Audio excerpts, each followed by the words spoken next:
please welcome Alex Zeltcer. The floor is yours. Thank you very much. Thank you.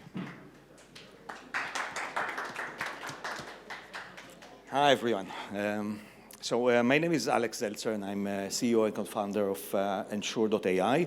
Ensure.ai is a payment fraud prevention platform that deals with a lot of the fraud you've just listened to, or at least to some aspects of it. And today we're going to speak primarily about KYC. KYC is Know Your Client standards. These standards were introduced more than 2 decades ago, primarily for financial institutions to cope with financial crime, financial terrorism, fraud of different kinds, money laundering, etc. And the question is this is still a standard that can actually help in today's digital world? The world has advanced significantly in the last couple of decades, and the question is whether that's really helpful. What we're seeing from a lot of crypto exchanges, on-ramps, NFT marketplaces we're working with is they see KYC still as an ultimate pillar in their defenses in general. And the reason for that is, as you see, they do that beyond what regulation requires them to. If you look at regulation today, KYC is required primarily above a certain threshold. So for instance, in the US, regulation requires you to go through KYC if you buy more than $3,000 worth of cryptocurrencies over a single day. In Europe, most of the countries have a threshold at 2,500 euros, depending some per day, some even per year. What you see is that even though KYC adds friction that reduces conversion by at least 25%, crypto exchanges still utilize that beyond just what's required by regulation. And the reason for that is they believe that that helps them prevent fraud. The reality is it doesn't. If you look at our data, almost 77% of fraud we're seeing happening on crypto exchanges, on NFT marketplaces, on on-ramps, happens through fully verified KYC accounts. Means that payment fraud, meaning someone is using a stolen financial instrument, a stolen credit card, a stolen bank account, a stolen PayPal account, to purchase crypto online or to purchase NFTs online, and he's doing that through an account that was fully verified by KYC. The question is, how can that happen? What's really behind this? So the first piece is social engineering, and those of you that have been here in the previous session have heard a lot about that. And social engineering is what happens when fraudsters convince you to do something you shouldn't. It happens not only in crypto and in NFTs. It happens even in Web 2. It's when you get a text message from allegedly from your boss telling you that you need to buy a $100 gift card from Amazon because he's in the middle of a meeting and he needs to provide someone with a gift, etc., etc. And for some reason, 1% of the population would fall for it, would go and buy the Amazon gift card, and would take a picture of that and would send it back to the fraudster. And then obviously the value is gone and you are out of pocket. Same happens for crypto with various scenarios. That's the first one. The second one is really the ease with which you can buy fully verified accounts on the dark web. This is just an example of one seller. There are hundreds and thousands of such sellers. You can see this one is selling fully verified accounts for Crypto.com, for Binance, for Blockchain.com, for PayPal. All the banks, by the way, are there, like Revolut or N26. All of them are there. The prices are between $50 and $150. And that's a very lucrative offer for a fraudster because they can conduct fraud at scale with these accounts once they've been verified. They conduct fraud at thousands of dollars in seconds and be gone. Any questions, by the way? You seem kind of...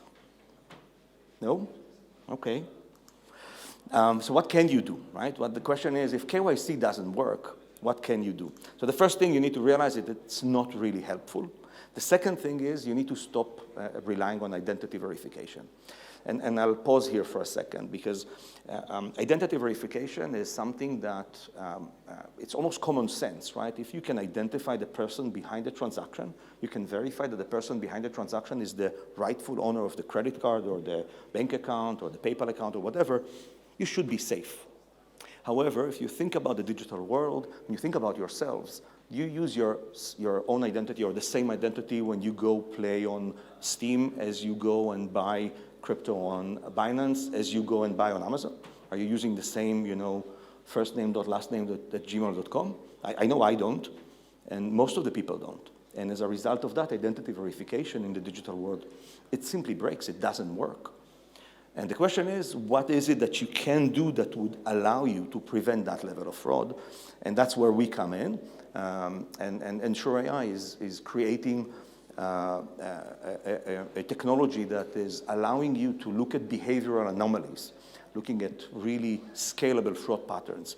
And here it's really important to understand what's behind this for the fraudsters. So when we look at fraud at the crypto world and at NFTs, these are fraudsters that do this as a business. They're not here to steal a pair of sneakers or an iPhone. They're here to make money, right? They're in this business. What they do is they go on the dark web, they buy a list of stolen financial instruments, they buy a list of stolen KYC verified accounts, and now they need to turn that into more cash. That would be their return on investment. And what do they need to do? They need to buy things and sell them, and then be gone and then get the monetary value. And imagine the difference between buying and reselling 1,000 iPhones and buying and reselling, a game code for Xbox, or obviously NFTs. And as a result of that, it provides them a huge incentive to go on these marketplaces and find ways to penetrate them because the value is so high. And they create attacks that look like, for those of you familiar with cyber, look like DDoS, look like distributed denial of service. It's a wave of seemingly legitimate individuals coming in. They're not trying to crash your servers. They're actually trying to stack up all of your inventory or to buy whatever they can. And these patterns are very unique if you look at the scalable fraud pattern around it. So I'll give you a couple of examples just to put some more meat behind this. So imagine you're looking at all the transactions that happen on a certain NFT marketplace, and you notice that a person comes in and he hesitates 2.3 seconds before he enters his keys in his password. Okay, now, nothing material about that. A second later, another individual comes in, different IP, different country, different payment method. He hesitates 2.3 seconds as well before keying in his password. The third, maybe you let through. The fifth and the sixth, you realize something's going on after a second, and then you stop it, and you block the attack. And if you look at tens of thousands of such features, different elements that you can identify in human behavior, that you can use to link groups of people that look completely disconnected. They come from different countries, at least look like they're coming from different countries, using different payment methods, everything's different about them, but you are able to link them by behavior. You can identify this scalable fraud attack and cut it down. And that's what QEii really does. And with that, we are able to provide a service where the fraud is completely guaranteed, meaning whatever fraud you're seeing, we're liable for. We're going to take the financial hit of any fraud you're seeing and provide you basically with an insurance policy against it.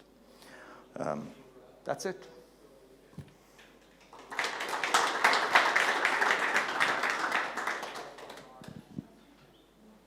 If anyone has any questions, I'll be happy to answer. I have another minute.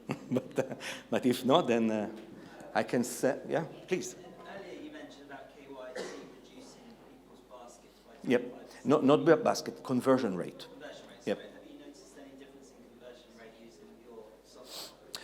Yeah, so we have a couple of case studies for that. The overall uplift that we can provide is above 60%, 60.